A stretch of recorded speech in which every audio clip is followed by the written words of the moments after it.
My girlfriend announced at Easter dinner, "We're moving to Paris. I already applied for a job there," in front of my entire family. It was the first I'd heard of it. I said, "Bon voyage." Then I smiled at my mom, finished my dinner, and drove her to the airport with her suitcases that same week. When she realized she was flying solo, original post, I, 30 male, work as a civil engineer for a county public works department. I design drainage systems, review development plans, inspect infrastructure projects. It's not sexy. Nobody's making a movie about stormwater management. But it's stable, it's pensioned, and after 5 years, I'm vested and earning $78,000 with a clear path to senior engineer within 3 years. I own a condo. I have a truck that's paid off. I coach my nephew's little league team on Saturdays. My entire life, my career, my family, my roots is here. I'm not saying that to sound boring. I'm saying it because it matters for what comes next. My now ex-girlfriend works in fashion marketing. She's good at it, creative, driven, always networking. She graduated with a communications degree, did internships in brand marketing, and has been working at a mid-tier fashion company for about 3 years. She's ambitious in a way that I admire in theory, but that in practice means she's always looking at the next thing. The current thing is never enough. There's always a better city, a better job, a better opportunity. She once described her career as a launch pad, not a landing pad. I thought that was clever when she said it. Now, I realize it applied to everything in her life, including me. We've been together for 2.5 years. Lived separately. She had a studio apartment. I had my condo. We talked loosely about moving in together, but never pulled the trigger because she kept saying she wanted to wait until the timing felt right.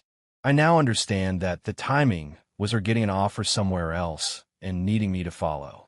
Background on Paris. She has been obsessed with Paris for as long as I've known her. She took French in college. Her apartment was decorated like a Parisian cafe. String lights, Eiffel Tower prints, French press coffee, croissants on weekends. She talked about living there someday with the certainty of someone describing a fixed future, not a dream. I always treated it the way you treat someone's aspirational talk. Like when your buddy says he's going to restore a '69 Camaro someday. You nod. You support. You don't actually expect to wake up one morning and find a Camaro in the garage. Easter Sunday. My mom hosts every year. Big dinner. The whole family, my parents, my older brother and his wife, my younger sister and her husband, my grandmother, my nephew. About 12 people total around a big table with too much food. My girlfriend had been coming to family events for 2 years. Everyone liked her. My mom especially. She's the one who suggested I bring her to Thanksgiving the first year we dated. Dinner was going fine. Ham, scalloped potatoes, green bean casserole, the works. We were between the main course and dessert. My grandmother was telling a story about my grandfather that she's told 100 times, but everyone laughs anyway, because she's 84 and she earns the repeat. Then my girlfriend stood up, literally pushed her chair back and stood. She had her wine glass in her hand. My brother looked at me like, is she about to make a toast? I had no idea what was happening. She said, I have some exciting news I want to share with everyone. My mom smiled. My sister leaned in. My grandmother stopped mid-story. Everyone was looking at her. We're moving to Paris. I applied for a position at a fashion house there, and I just got the call back for a final interview. If it works out, we'll be relocating this summer. She was beaming, full megawatt smile. She looked at me like she expected me to jump up and hug her. Like this was a gender reveal party and Paris was the baby. The table went quiet. Not the good kind of quiet. The kind where everyone's eyes move to the person who should be reacting, and that person is sitting very still with a fork in his hand. I had never heard about this application. I had never been consulted about moving to Paris. I had never agreed to relocate to another continent. The first I learned that we were moving to France was at Easter dinner on my mother's table, in front of my entire family, with scalloped potatoes on my plate and my grandmother 2 feet to my left. She'd ambushed me. Publicly, in the one setting where she knew I wouldn't make a scene, in front of my mother. Everyone was staring at me. I could feel my brother's wife's eyes burning a hole in the side of my head. My mom's smile had frozen in that polite way it does when she's confused but doesn't want to be rude. I set my fork down, took a breath, looked at my girlfriend. And I said, Bon Voyage. She laughed. A short, confused laugh. What do you mean? I mean Bon Voyage. Good luck. That sounds like an amazing opportunity for you. For US. You said you applied. You got the call back. You made this plan. I didn't. So, Bon Voyage. The table was so quiet, I could hear the ice shifting in my grandmother's water glass. My girlfriend's smile was still on her face, but it wasn't reaching her eyes anymore. She sat down slowly. My mom, bless her, said, "Who wants pie?" And the dinner lurched back to life like someone had kicked a stalled engine. My girlfriend didn't speak for the rest of dessert. I helped my mom wash dishes.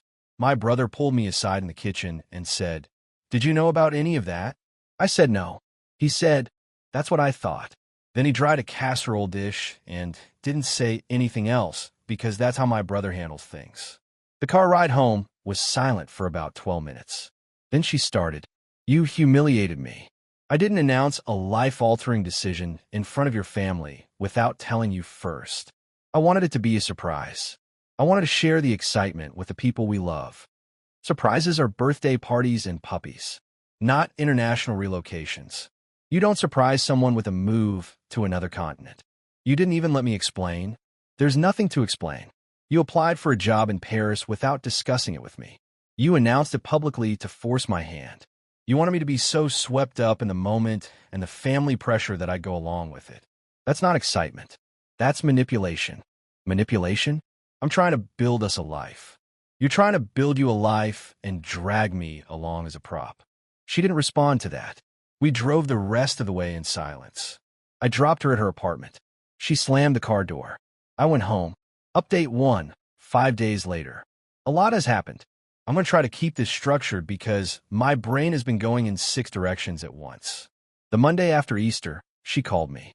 Calmer than I expected. She said she understood that the timing of the announcement was not ideal, but that the opportunity was real and she needed me to take it seriously. She said the final interview was in 9 days.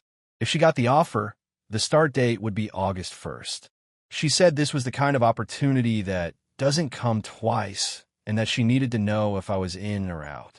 I told her I was out, not because I don't support her career, not because Paris isn't a cool city, because she applied for a job in another country without discussing it with me, announced it publicly to pressure me, and was now giving me an ultimatum with a deadline. Every step of this process had been designed around her timeline, her goals, and her assumption that I would follow. At no point in this entire sequence, the application, the callback, the announcement, did she ask me what I wanted. She said, "So you're choosing your drainage ditches over our future?" I said, "I'm choosing my career, my family, my home, and my self-respect over being a supporting character in your movie." She hung up. Tuesday, she got strategic. She called my mom. My mom told my mom that I was throwing away the chance of a lifetime and that she hoped my mom would help him see the bigger picture. My mom, who has known me for 30 years and raised me to make my own decisions, told her, "I love you, sweetheart, but if my son says no, it's no. I don't get involved in his decisions, and neither should I." My mom called me after telling me about it. She said, "That girl called me like I'm customer service for your relationship." I laughed for the first time in 3 days. Wednesday, my girlfriend escalated. She sent me a 12-page PDF. I'm not exaggerating. 12 pages. She put together a full presentation, a pitch deck, basically, for the Paris move. It included cost of living comparisons, apartment listings, job board for civil engineers in France, a section on how my PE license could potentially transfer with additional exams, photos of the neighborhood near her potential office, a list of English-speaking social groups for expats, and a final slide that said, "Our adventure starts now," with a photo of us from a vacation 2 summers ago. 12 pages. And somehow she'd had time to build this deck, but not time to have a single conversation with me before Easter dinner. I didn't open it past the first page. I texted her, "I appreciate the effort, but my answer hasn't changed. This is your opportunity, not ours. I support you pursuing it solo."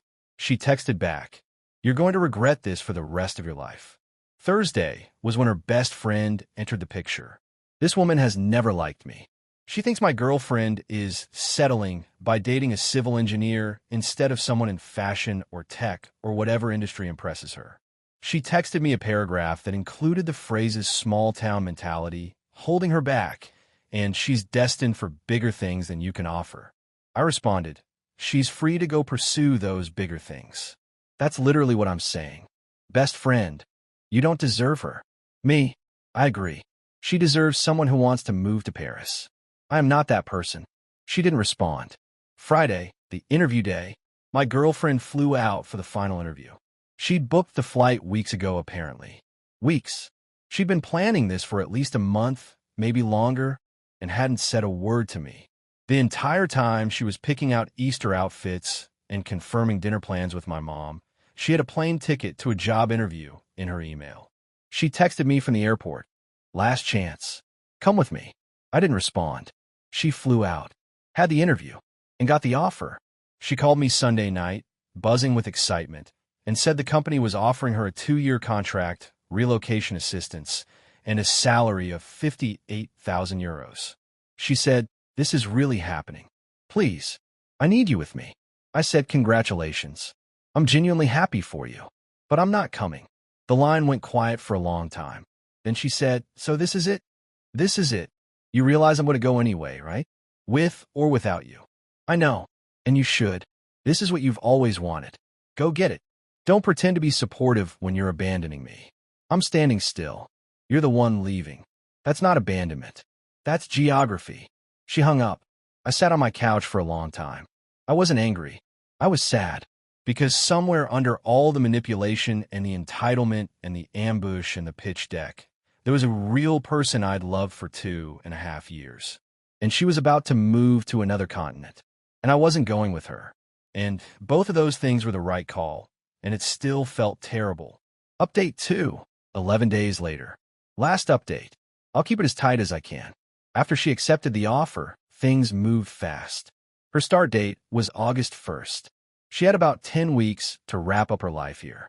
Sublet her apartment, sell furniture, pack, get her visa sorted. I offered to help with practical stuff, carrying boxes, driving her to the consulate, because despite everything, I'm not the kind of person who watches someone struggle with logistics out of spite. She accepted the help, which I think surprised both of us.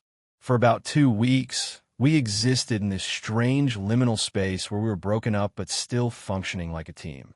I helped her disassemble her IKEA bed frame. She gave me back the spare key to my condo. We didn't talk about us. We talked about shipping timelines and what size suitcases are allowed on international flights. Then she tried one more time, and this one almost got me. She came over on a Saturday evening. She brought takeout from the Thai place we used to order from every Friday. She sat on my couch, and we ate, and she put on a show we used to watch together. And after about an hour of feeling like the last 2.5 years hadn't just detonated, she said, "What if I told the company I needed 6 more months? We could figure out together. A plan. A real one." I looked at her. She looked sincere. For about 30 seconds, I considered it. Not because 6 months would change anything. I wasn't going to move to Paris in 6 months any more than I was going to move in 6 weeks. But because she looked like the woman I fell in love with. Sitting on my couch, eating pad, ki mao, asking me to try. I said, "You should go on time. Delaying will hurt you professionally. And 6 months isn't going to change my answer." She nodded. Slowly. She finished her food. She left the leftover in my fridge. She hugged me at the door, the first time we'd touched in 3 weeks, and said, "I wish you were braver." I said, "I wish you'd asked me first." She left. That was the last time we were alone together.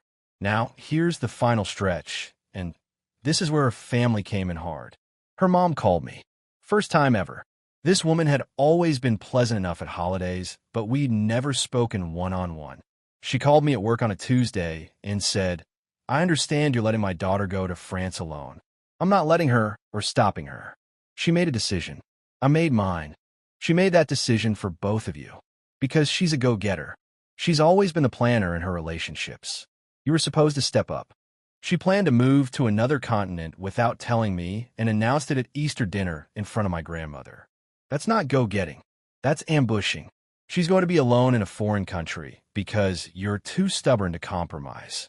The compromise was her not applying for international jobs without having a conversation with her partner first. That compromise was available months ago. She skipped it. Her mom told me I was small and that her daughter outgrew me. I told her I wished her daughter the best and ended the call. Her dad, and this is the part that genuinely annoyed me, sent me an email, a formal email, to my personal address. He wrote that he was disappointed in my decision and that in my generation, men followed their women to the ends of the earth. He said my inability to adapt was a character flaw and that I was letting comfort kill ambition. I didn't respond. What do you say to a man who thinks being unwilling to abandon your career, your family, and your home because your girlfriend applied for a job behind your back constitutes a character flaw? There's no email long enough. Her best friend posted a vague story that said, watching a queen move to Paris while a man sits on his couch. Levels. I muted her. The week of the flight, I drove her to the airport.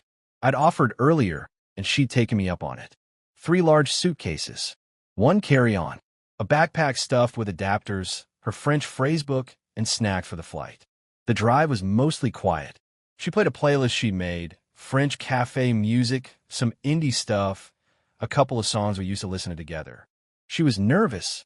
I could tell by the way she kept checking her passport in her bag, even though she'd checked it 4 times already. At the departure's drop-off, I pulled over and helped her unload the suitcases. We stood on the curb. She had sunglasses on even though it was overcast, which meant she was probably crying behind them. I was holding it together through sheer force of jaw clenching. She said, I really thought you'd come. I said, I know. Not even to try it? For 6 months. You deserve to be asked. I deserve to be asked. That's where this broke. Not at the airport. Back at that Easter dinner. She hugged me. Long, tight. The kind of hug that has weight to it. Then she grabbed her bags and walked through the sliding doors and didn't look back. I stood there for about 15 seconds, then got in my truck and drove home. I cried in the truck. I'll admit that.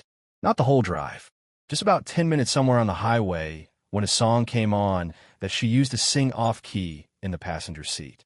I let it happen, then I turned the radio off and drove the rest of the way in silence. It's been about 3 weeks since she left. She's in Paris. She posted a photo on Instagram from her apartment. Tiny, beautiful, a window with shutters overlooking some street with a bakery on the corner. She looked happy. Genuinely happy. I double-tapped the photo because I'm not petty enough to unfollow someone for chasing their dream. I'm just not dumb enough to chase it with them when they never asked me to pack. My life hasn't changed much. I go to work. I review drainage plans. I coach Little League on Saturdays. I had dinner at my mom's house last Sunday, and she made pot roast and didn't mention my ex once, which is her way of being supportive. My brother asked if I was good. I said yeah. He said good and passed the bread. That's how my family works. No speeches, just bread. I'm not going to lie and say I don't think about it. I think about it a lot. Not the Paris part. I still don't want to move to Paris. But her part. The way she smelled like vanilla and coffee in the mornings. The way she'd organize my spice rack without asking and then act offended when I couldn't find the cumin. The way she'd fall asleep during movies and then insist she was awake the whole time. I miss the person. I don't miss the pattern. Because here's what I've realized since she left. The Paris thing wasn't an isolated event. It was the biggest example of something she'd been doing the entire relationship. Deciding things and presenting them as done deals. She picked our vacation spots. She decided when we'd visit her parents versus mine. She chose the restaurants, the weekend plans, the social calendar. And I went along with most of it because the stuff was minor and it made her happy, and I'm easygoing by nature. But easygoing has a limit, and that limit is apparently Easter dinner at my mother's table. I got a text from her last week. First one since she left. It said, "The croissants here are as good as people say. I think you would have liked it." I wrote back, "I'm glad you're happy. You deserve this." She sent a heart emoji. I put my phone down and went back to a drainage plan for a new subdivision that's been giving me trouble for 2 weeks. The pipe sizing was wrong, and I had to recalculate the flow rate for a retention basin. It took the rest of the evening. It wasn't exciting. It wasn't Paris. But it was mine, and I chose it, and nobody announced it at a dinner table without my permission. That's the whole story. Thanks for reading. Make your own decisions. And if someone ever stands up at your family dinner and announces a life change you didn't agree to, finish your plate first. The food's good, and you're going to need the energy later.